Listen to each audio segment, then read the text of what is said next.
விளையாட்டா தொட்டேன்டா. இன்னைக்கு அதுதான்டா எனக்கு 3 வேளை சோற போடுது.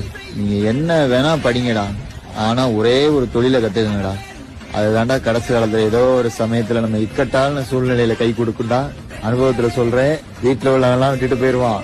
ஒரு நாள் நம்ம காதல் பண்றவ கழட்டி விட்டு போயிருவா. அது 1/4 மணி நேரத்துல நடந்துரும். ஆனா நம்ம கத்துக்கிட்ட தொழில் ஒரு காலம் நம்ம கைவிடாதுறான்.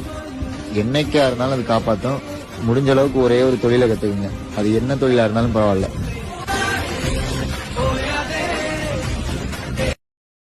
விளையாட்டா தொட்டேன்டா. இன்னைக்கு அதுதான்டா எனக்கு 3 வேளை சோற போடுது. நீங்க என்ன வேணா படிங்கடா, ஆனா ஒரே ஒரு தொழிலை கத்துக்கங்கடா. அதுதான்டா கடைசி காலத்துல ஏதோ ஒரு சமயத்துல நம்ம இக்கட்டான சூழ்நிலையில கை கொடுக்குண்டா. அனுபவத்துல சொல்றேன், வீட்டுல உள்ளவெல்லாம் விட்டுட்டு போயிருவான். ஒரு நாள் நம்ம காதல் பண்றவ கழட்டி விட்டு போயிருவா. அது 1/4 மணி நேரத்துல நடந்துரும். ஆனா நம்ம கத்துக்கிட்ட தொழில் ஒரு காலம் நம்ம கைவிடாதுறான். என்னைக்கா இருந்தாலும் அது காப்பாத்தும். முடிஞ்ச அளவுக்கு ஒரே ஒரு தொழிலை கத்துக்குங்க. அது என்ன தொழிலா இருந்தாலும் பரவாயில்ல.